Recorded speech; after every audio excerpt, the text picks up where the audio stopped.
那美中对抗，现在最硬底气要对干的就是中国大陆，喊出34%之后，现在双方喊出来，美国说，哎呀，再加50%往上叠加，看看两方股市的表现，美股大跌已经连续好几天了。那么 A 股呢，昨天也跌哦，但今天发现 A 股的3大指数集体上涨，这是最新的消息，是代表说国家队进去有用啊，因百股涨停台湾好多还在跌停当中。那么媒体拍到一个画面，这个是纽约邮报，他在车上读纽约邮报，而且读的刚好就是习近平要全力回击的新闻，看起来不开心啊，很生气啊。人民日报在关税战里头，大陆方面再度的发声，大陆是超大规模经济体，有强大的抗压能力。不怕啦，天不会塌下来了。未来将依据形势需要降准、降息、货币政策工具都准备好了，随时出来。川普这个叫做胆小鬼赛局，美中贸易大赛。当川普又在回击说你在报复我吗？我就再加50%的时候 ，BBC 的报道认为中国可能会选择另一条道路。增加跟其他国家的贸易，包括美国曾经的西方盟友、欧洲等等的，以及增加一些能够把美国排除在外的新贸易线路，互掐脖子，谁先输呢？谁都不能喊退啊！现在是两个人都有一个不得不的大面子卡在前面。美国大陆的这个沟通机制现在叫做停摆的，本来传的要见面的也没了。虽然川普说，我还是希望双方可以好好谈，我跟习近平还是很要好的，但是现在直接进入了报复循环，双方没有谈的空间了吗？川普团队只想跟习近平亲近人士接触。这个报道里面认为，例如中共中央办公厅主任谁啊？但北京不愿意，认为这种即兴式的做法会带来更大的随后的政治风险，所以不轻易跟美国随便谈。跟其他70几个排队的国家不一样，他反而不跟你谈，你硬干我就跟你硬干吗？路透社报道，欧盟怎么办？投入中国大陆中加的阵营去反击川普关税吗？要报复的清单包括了各种日常的物资里面也准备要进行了，甚至针对9273亿的美国货物课税也准备要来做各种的报复了。刚刚讲了一个重点，所以欧盟如果大家团结，其实可以对抗美国的，但是有要团结吗？没有，连欧盟都不团结啊！报复关税里面，法国算是最硬的了，他喊说要拿美国的科技巨擘数据使用来开刀，这个是财政部长讲的，各种的严格监管啊，苹果啦、微软的、亚马逊，通通都来下手，甚至第一个已经宣布停止投资了嘛。但是内部出现分歧，有谁？西班牙、意大利反对啊，我们不要报复美国好了，我们配合好了哈，因为会双输，所以呢，不要有过激的应对措施。欧盟内部就搞不定啦，那就有人要战，有人要和啊。英国呢，英国也有可能说要出手了，一直说还是不放弃，希望有谈的机会。但现在看起来，跟美国要订立贸易协定，免于被加征关税这一点呢，川普并没有让英国25%的汽车钢铝关税豁免在外，所以东协现在呢，恐怕要同进同出了吗？有一些不同的做法，但是越南是第一个先回应的，我们也是抄隔壁越南的考卷嘛，零关税。美国当然不买单啊，我们刚刚不是提了吗？白宫高级顾问诺瓦明直接说远远不够啦，那个叫做非关税欺骗啊，重点就是要直接的逆差全部弭平。应对川普的关税，马来西亚呢，首相的安华，越南的总理范明正通话，大家一起想办法。他们关税都很可观的，柬埔寨49，缅甸45，越南46，辽国48，都非常惊人。马来西亚的首相安华说，加强东南亚区域合作跟多样化供应链，也就是说，如果东协5国领袖举行电话会议之后，有共同的策略的话，还有机会应对。但看起来已经部分先投降了，所以要团结应对美国，现在看起来最硬的仍然只有中国大陆，那互相都没有要让的意思。大陆当然是第一个起来反击的，而且大陆的反击的速度之快啊，让川普他们预料外，所以他们慌了啊。第一时间的时候，川普的整个团队确实是有点惊慌失措啊，他们根本不知道为什么大陆会反击这么的快，因为以往通常都是生效的当天，例如说4月9号，就是在我们的时间4月10号生效的当天，中国大陆宣布反击。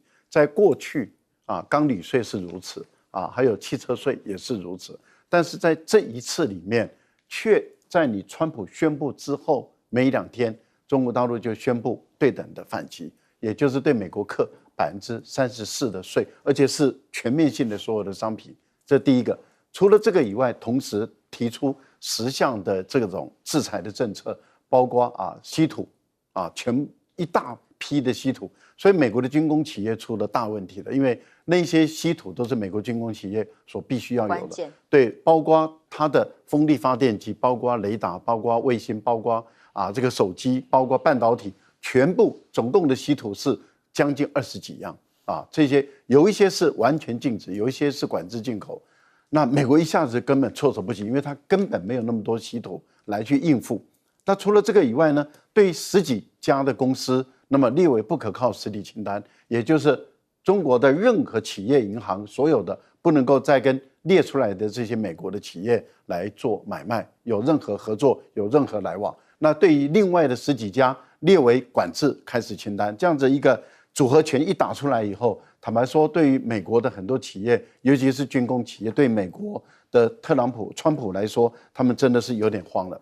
那大概4、5天左右吧，因为当时美国就说，如果你反击，我立刻就报复，那是财政部部长说的。结果大家等美国的报复，怎么一天一天过了？过了大概4、5天以后，回神过来了，说如果你没有在4月8号取消的话，那我会再给你加50%的关税。讲完了以后，第一时间大陆的商务部就说奉陪到底而且呢，马上牛弹琴代表中国大陆官方的一个评论，马上就出来了，说，中国大陆的组合拳已经准备好了，也就是到时候你加50，我也就给你加50，加了50以后，我还有6项例如说你美国的电影全部禁止，你美国的牛肉全部都禁止，你美国的那个家禽类的禽跟肉完全禁止到中国来，你美国的大豆、玉米、小麦等等全部都管制。而且事实上，美国也发现，中国大陆已经有2个月60天没有进 LNG 的液化天然气了，完全都不进了。那也就是说，大陆事实上他在准备跟美国完全彻底的脱钩。为什么？因为很快的很多人就开始计算了，那是美国的经济学家计算，他们计算出来以后就是说，中国大陆卖到美国的产品中有1半没有替代品。所谓的没有替代品的意思就是说，没有其他的国家生产制造那些东西。所以你美国你加了100%的关税的时候，还是要从中国大陆进口，那也就是将近有1半。那还是要从中国大陆进口，那是谁来吸收？消费者来吸收。所以很快的物价就会上来了。因此，美国就出现了抢购潮，只要是 Made in China 的，几乎都去收刮一空。现在的情况就是美国的各个地方都缺货，因为大家都连大学生都跑进来抢货了。这个代表什么？代表他们都知道这个供货开始会出问题。原因在哪里？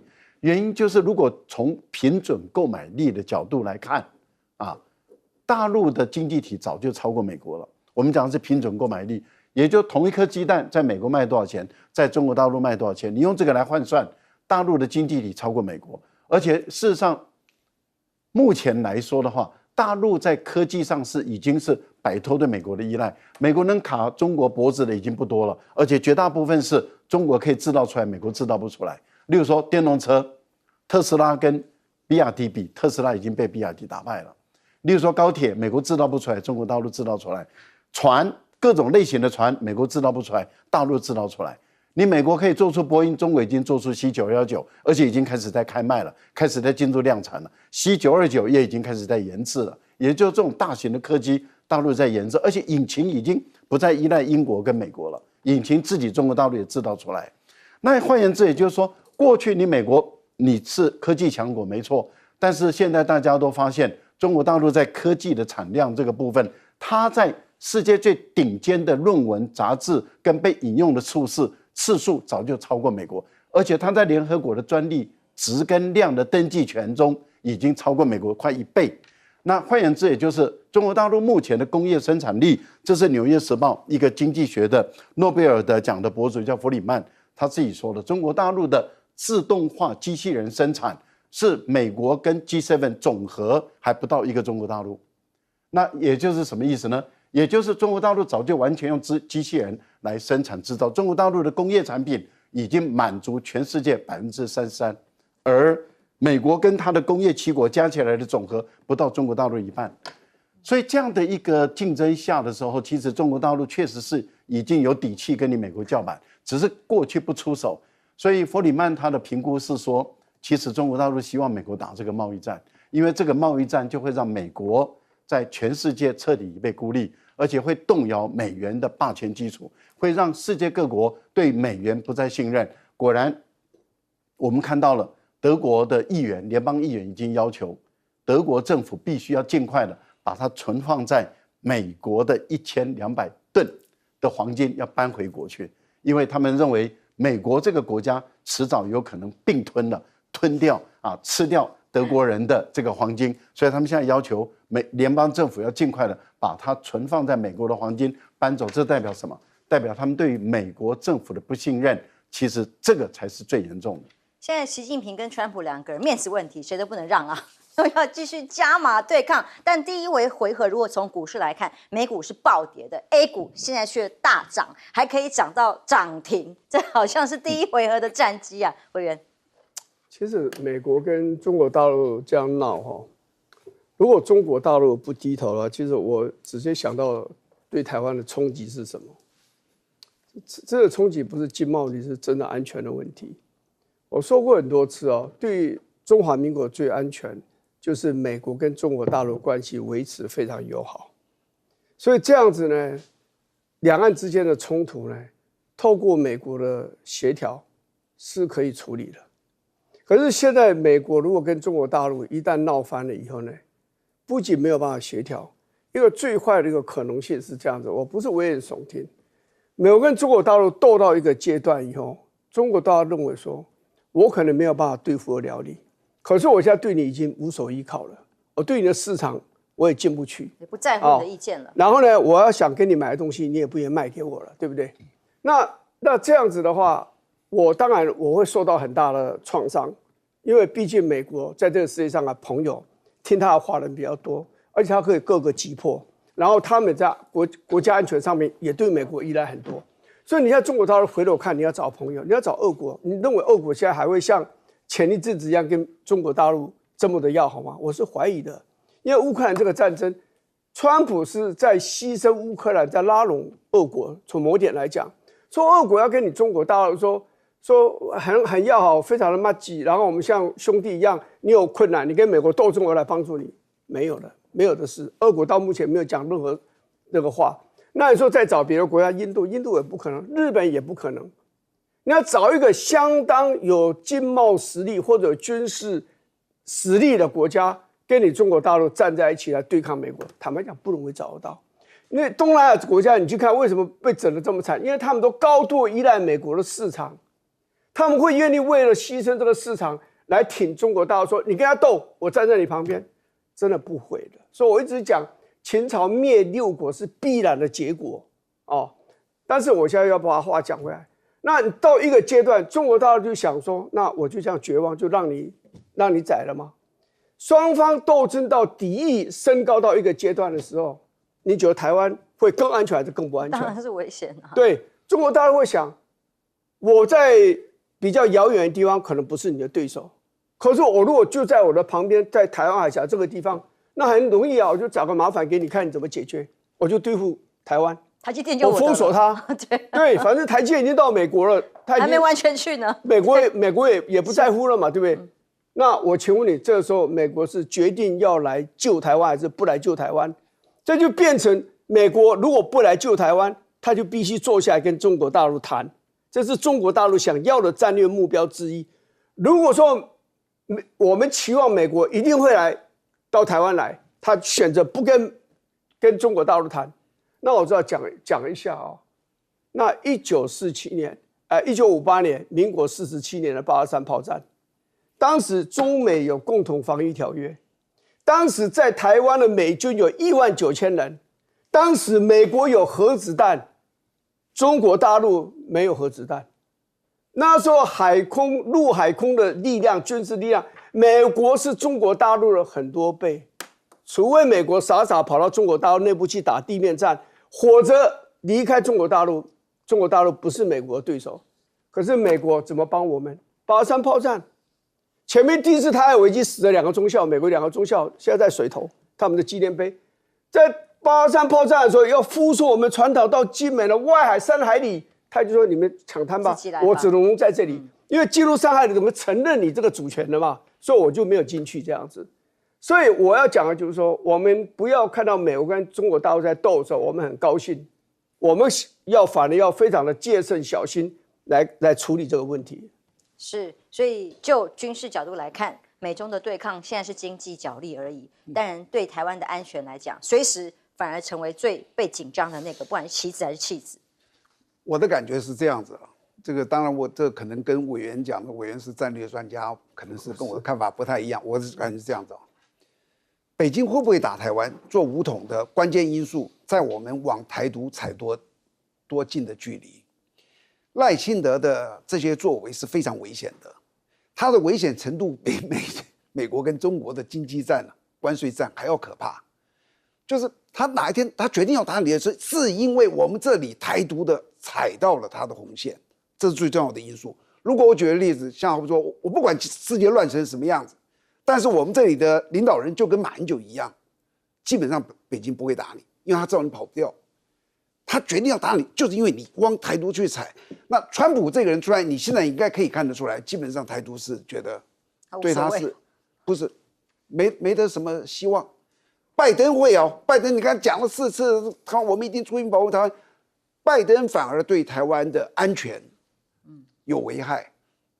川普，我真的要说一句，谢天谢地，幸好川普，这是第一个。第二个，我要讲一下这个哦，大家看现在这个关税战哦，很多国家在跟美国在协调，对不对？好像我举个例子啊，你慢慢看，也许有些国家就协调好了。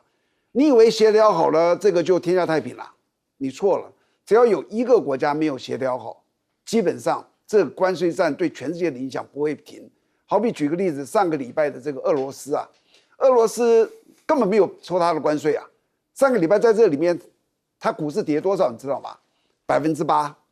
它跌有什么好跌？它人家1%都没有抽它，因为这个只要这个世界在打这个关税战啊，就不会停息。尤其美中。如果你说怎么样会走向稳定，不会有事，美中采得一致的这个态度，只要2个人在打，没有一个人躲到这个室外。所以为什么川普在车上看中国的反应，他只关心中国，中国屈服，基本上他在全世界就赢了。中国不屈服，所有人屈服，这个还是会打下去的。在股市的部分呢，一度昨天在美股潘红。露出了一个曙光，因为有个消息说，哇，川普准备要暂缓90天才要实施关税大战，等等等等。结果白宫立刻否认啊，否认完立刻翻黑了，说这都是假的。所以当川普到底有没有考虑要暂停这件事情，大家太关注的时候，他的财政部长贝森特说，现在反正70几个国家都要跟美国接触嘛，所以4、5月都很忙，一切都可以端上谈判桌来谈，但谈什么，老美来决定。所以关税政策呢？内部其实有一些不同的声音，例如像马斯克不是很重要嘛，在这个川普的心中，但是他立刻点名的是川普的首席顾问纳瓦罗，说还有哈佛大学的学历怎么样呢？经济学博士怎么样呢？什么都没有造出来，甚至很多的问题都是哈佛的人造成的，然后等等，就他就反击喽。纳瓦罗反击马斯克说，白宫人都知道他不是汽车制造商，他只是汽车组装工。那不重要啊，重要就是因为他们马斯克为的是自己的股价崩跌、资产蒸发呀，对于关税政策显然也有不同的意见呐。马斯克传出来直接劝说川普不要实施对等关税，他说欧盟最好是零关税，但现在当然没有办法成功啊。那无人企鹅岛，这个是大家这2天嘲讽最严重的一个新闻，那个岛上只有企鹅啊，为什么要被课税呢？美国商务部长卢特尼说，这是为了要防堵荒谬的漏洞。他举例啦，那可能这个中国会跑去那里出品嘛，商品就卖出来就变贵了嘛，等等的。那这个媒体上被问到的这段对话非常有意思，听听这段访问。Why are you putting import tariffs on islands that are entirely populated by penguins? Well, I mean, come on, Jake. Obviously, here's the bottom line. Not Too long the McDonald Islands is not imposing I mean, come on. I mean, come on. Oh, whatever. Listen, the people that are leading this, I did not come up with the formulas. I'm the ag secretary. 他是谁？他是农业部部长，他没有办法回答这个问题。到底刚刚快转的部分就是他一直come on Jack但总是他答不出来啊，因为不是他决定的啊，这很荒谬嘛。那一开始还问说，这照片、这画面是不是你们 AI 的？这个岛上真的就是企鹅很多啊。那所以呢，美国现在被黑啊，各种的取笑啊，可是对抗结果如何呢？预估在华尔街多位重量级大佬都是担心美国陷入经济衰退，股市还会再下跌20%，美元的地位接下来会被侵蚀，关税会酿股灾，美元继续重贬，然后美国的垃圾债被爆抛售潮，2020年最大的规模，那么甚至长期的利率飙升，现在虽然川普要他降息联准会，但这2天也可能会降，但问题是10年期美国国债的收益仍然。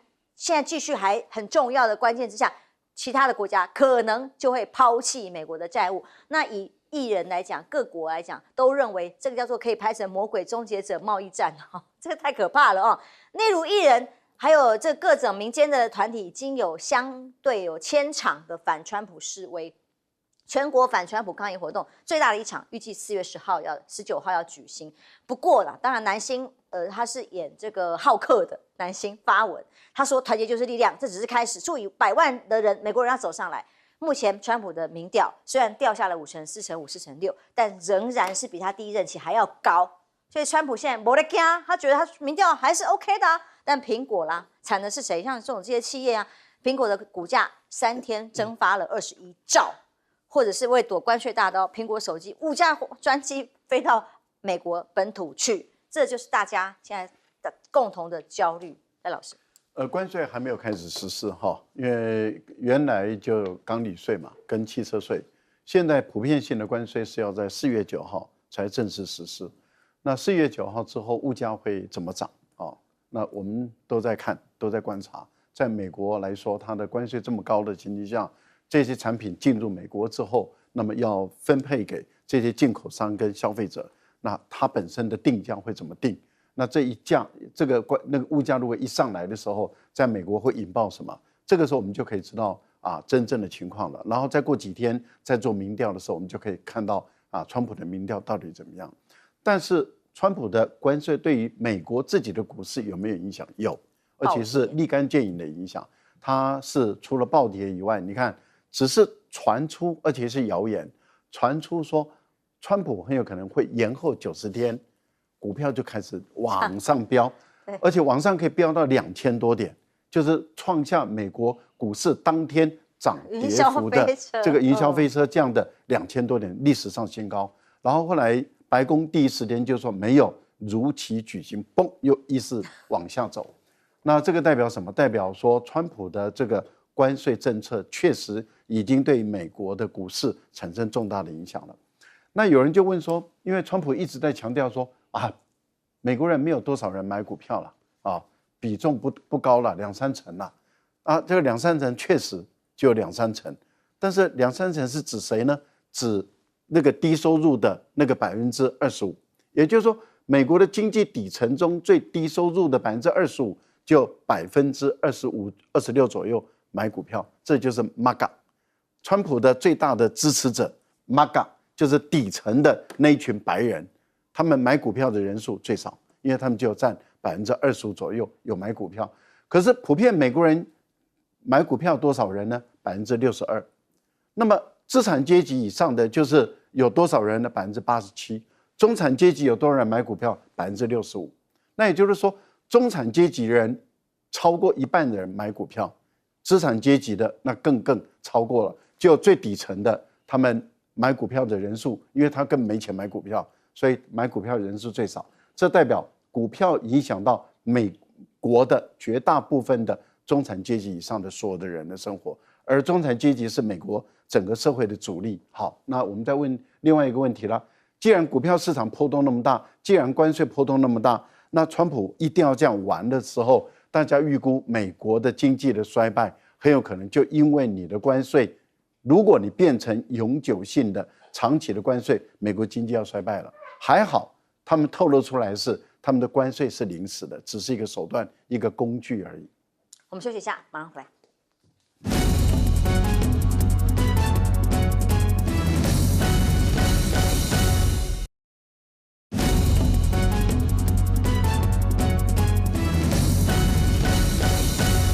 川普的关税大战到底对美国会不会反而造成更多的经济衰退？伤敌到底多少还不知道，自己智商是不是800？现在包括股市、包括物价，都整个在处在一个惊慌的恐惧当中。我刚才讲的是中国大陆跟美国斗争，我的意思说，美国显然他的这个朋友们、盟友真的是比较多的啊，中国大陆看起来是比较孤立，但这里面其实还有一个变数。就是你双方在斗争的时候，你要坚持下去，对中国大陆来讲没有内部因素的问题，相对容易，相对容易，因为中国大陆不是它的政治制度而已，而是中国的民族主义，在跟外界、跟外国在对抗的时候，它会变得非常昂扬，在抗战了这些我们都会看得出来。那美国是一个比较开放，相对来看比较开放的一个社会。它的内部因素的干扰了川普的这个关税政策的可能性就会变得比较高。譬如说，我们已经看到这个示威，这人数还真的是不少。那搞不好这样的一个示威的声音会越来越大。好，就像越战的时候，就是最后是这些人改变了美国的街头的示威，改变了美国的越南政策嘛。那这来看呢，最重要就是说物价了。如果通膨变得非常非常高，百姓受不了，尤其是支持川普的那个下层社会比较低收入的那一批人，他们受害最大。那我告诉你，他们如果出来造反的话，那川普的这个他的基本盘就崩解了啊。那个现在还看不出来，为什么？因为大家都买了很多囤货嘛，所以未来一般来讲，大概4个月之内，要很严重的通膨出现是不容易的。但是3、4个月之后，那个可能那个就会出来了啊。那就是说，你经过这么高的关税进到美国来，没有错，厂商可能生产的厂商源头啊，比如大陆，他们要负担一部分，中间这个美国进口的商人负担一部分，但是1/3很可能要由顾客来负责来消化。那这样子的话，对中产阶级以上的可能压力不大。真的中下阶层的压力就会变得很大。那批人如果出来造反的话，那就不得了。第二就股市，像刚刚约清讲说，股市基本上川普的坚强的支持者、低收入户者，他们买股票的这个概率很低，主要是中上阶层人。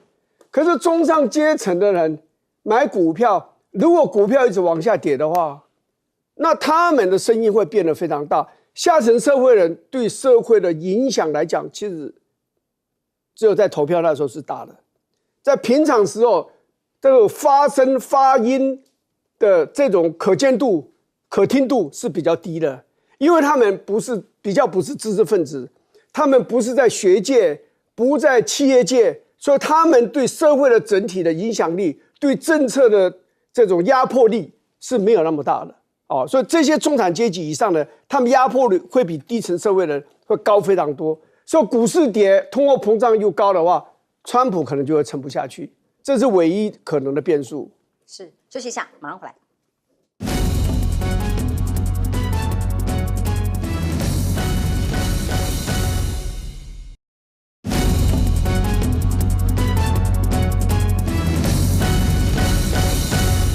无差别关税攻击马上就要生效了，那股市是第一个受害。如果你现在很关心股市涨跌的话，请冷静的听一下我的这个分析哦。为什么呢？因为我一张股票都没有买，所以我是非常旁观者清的。记不记得我在1990年的时候，那时候我才30几岁，我们就是因为股市开征了证交税，当时在2月的时候，从12682点跌到10月4号的是2480几点，整整跌了1万多点，就因为开征一个证交税吗？你仔细去回想那个时候，你就会知道，其实当时的股市过热，所有的菜篮族都在买股票啊。每一个我身边买股票的，每天都跟我讲说他赚了多少钱，赚了多少钱，全国都在炒，过头了就啪跌下来。那现在这一次啊，你别以为是证交税这个不是对啊，关税让它跌哦。从蔡英文执政开始到蔡英文下台这8年时间，他上台的时候是8095点，下台的时候21252点。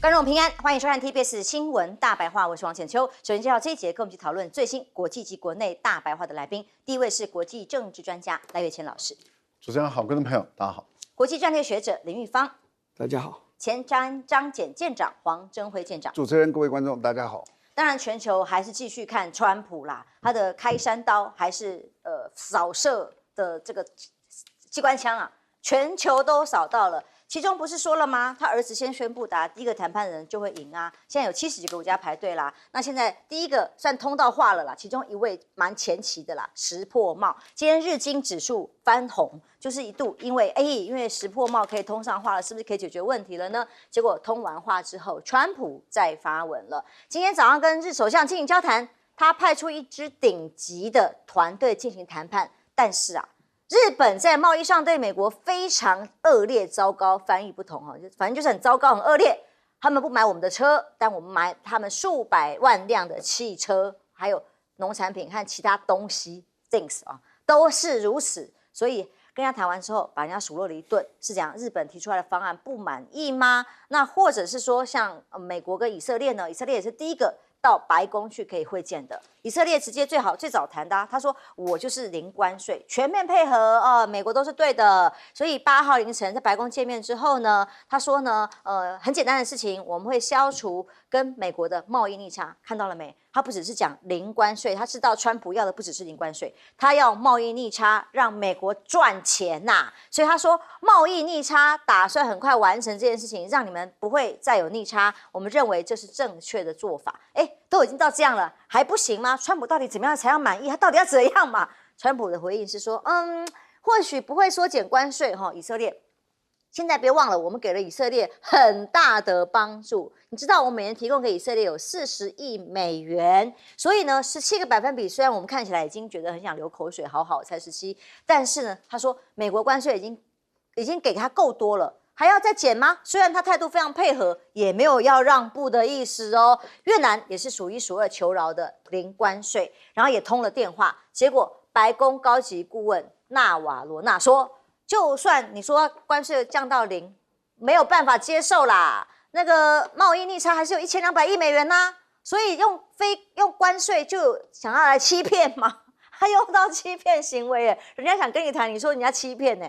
他说不要只想着降低关税就没事了，停止操纵货币，停止倾销产品进入美国，这都是给台湾很好的参考答案。因为我们本来就抄隔壁的答案是零关税嘛，对越南也是这样说的。结果遭科46关税要求转还，在路透社的部分，越南承诺采购美国安全产品。上一节我们看到的这个国安他们的经济顾问的5点要求，就是要给美国钱就对了，甚至直接把钱捐给美国财政部，这都是他的配套方案。所以大家要给多少呢？欧盟也去谈条件了。欧盟提的是0对0关税也一样嘛，这已经是最基本盘嘛，我0你0，大家公平了吧？但他不要公平，他要美国最好。所以呢，首波对美国部分的进口商品加征25百分比。15号就要生效了，但9号是川普马上就要生效的各种关税。那显然美国也没有要买单。欧盟在这个部分虽然说还要谈，但已经准备要开始反制关税了。因为川普告诉欧盟说：“你呀，免关税不够看呐，我看都不看一眼，我要你先买3500亿美元的能源，再来谈。”才能弭平差距。大家看看，这个就是美国的态度，美国要什么清清楚楚。所以韩国很特别，因为日韩他们的税率都低于台湾，我们的厂商其实直接被日韩给夹杀的概念。但是呢，南韩因为敲定了这个弹劾案生效6月3号总统就要重新大选，当选人就会立刻就职当选。那是谁会有可能最有机会呢？当然李在明在野党目前是46百分比的支持声望这么的高，而且他这个新法律的部分过了第一关，后面还没有不知道，但至少他现在呼声最高，加上现在保守党的部分是金文珠辞掉了劳动部长来参选，那么以这样的情况，因为国内政局还在动荡，暂时韩国不用去谈嘛，谈的至少没有其他的附带条件压力要买多少所以美国贸易代表署今天再列出了10项对于美国很不公平、好不公平的贸易行为，点名了很多国家，10项这种条件里面，这次倒是把台湾没有列进去了哦。上次 30-15 都有台湾，但是呢，台湾被提到的部分是美牛、美猪啊、汽车关税啊。还有非关税贸易壁垒啊，就是说我们不能标示、不能检查美猪美牛全部都要进来，不分部位，连标示给消费者或检验，通通都不行，都是不对的。那这个国家赖索托就是川普在当选就职典礼的时候说，那个国家你名字都叫不出来，非洲谁知道它在哪里啊？那个国家也被科了50%关税，对吧？不知道人家国家在哪里，什么名字，就还要是科人家50%关税啊！结果害到我们，为什么？因为台湾居然是赖索托最大的投资国。2023年有40个品牌在当地设厂，现在还有20多家纺织厂。当时是为了南向政策各种策略嘛，非洲嘛等等，就是想要配合政府，然后也要避险嘛。结果现在搞了半天，这种外销美国的模式反而最惨，比台湾还高50%。所以。还有很多，虽然没有列入第10个，就所谓这个不公平贸易行为，台湾仍然受到重创，或者是全球其实都是。赖老师，川普他现在提出来第一个条件就是，如果你不反击，我现在对你的课的关税，你如果不反击的话，那现在的关税就是最高的了，就不会再往上叠加了。但是问题是不反击的意思，也就是说你要接受了。可是问题是有一些国家它真的是很困难。我举个例子，例如说，好了，就算日本为例好了，日本说26个26%个关税，那26%关税，你现在日本都不反击，那换言之，也就是说，而且非关税壁垒都不可以有哦，那也就是你不可以对我的农产品各方面都设限的话，那这样的情形，那美国的汽车就可以进入日本的市场了，美国的这些牛肉会打趴日本的农民。美国的苹果啦，美国的这些农渔水产品会把日本的这些农渔水的农业就打趴了，因为你日本卖到美国去，你的关税这么高，可是美国卖到你这边来，你不能给我课高关税。他们要跟你对等零的啦。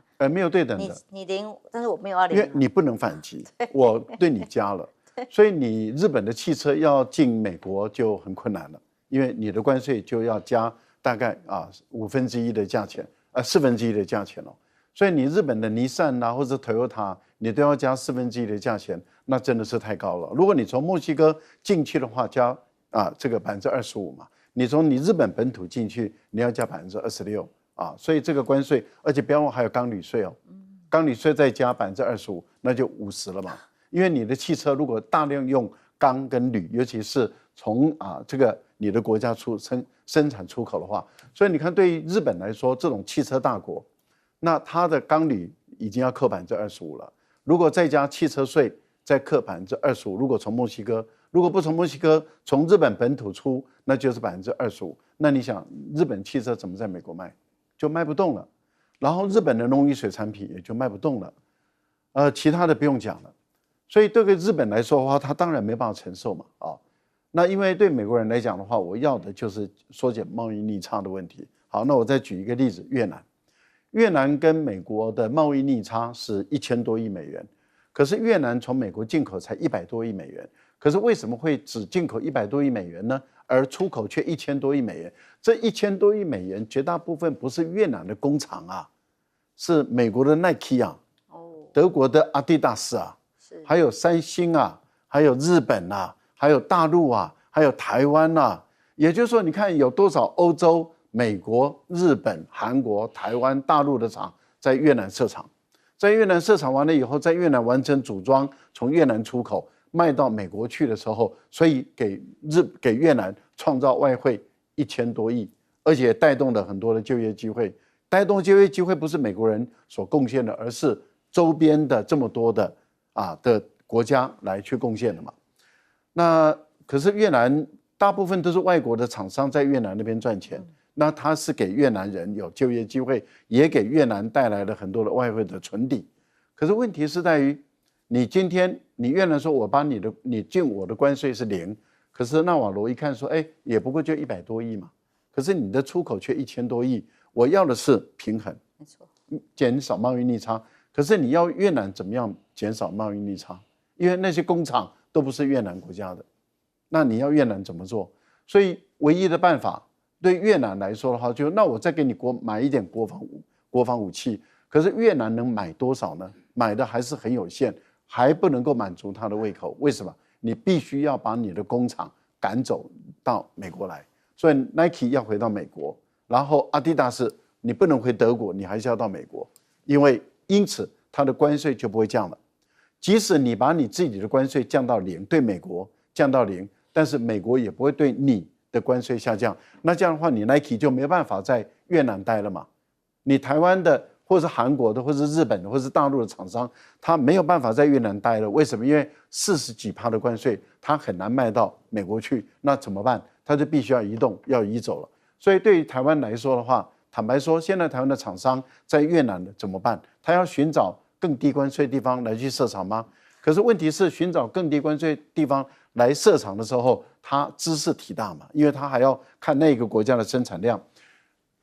现在的情况是，你跟美国求饶也没用，你主动的跟美国示好也没用，那你该怎么办？其实全世界大家应该要团结起来反击美国，因为美国最怕的就是你反击嘛。所以他们永远说的第一条就是，你如果不反击的话，就怎么样？那你为什么？你难道还听不出美国最恐惧、最害怕的，就是全世界所有的国家团结起来对付美国？委员，因为川普到底要什么？答案一直越来越清楚嘛，他就是要越来越多，他的胃口很大，让美国赚全部世界的钱。对啊，就这样很简单，他就说你有贸易逆差的，我要完全恢复到平衡，就是说你不能再赚我的钱。第二个呢，你这些公司呢，你要到美国来设厂，美国的公司要回来，你的公司像台积电呢，也应该到美国来设厂，越好的公司它越要交到美国设厂。那刚刚岳谦讲了一件事是，我想很多人都想做，就这个国家应该团结起来对付美国，大家团结就是力量嘛。我跟你说，秦灭六国是怎么灭的？六国要团结是很难的。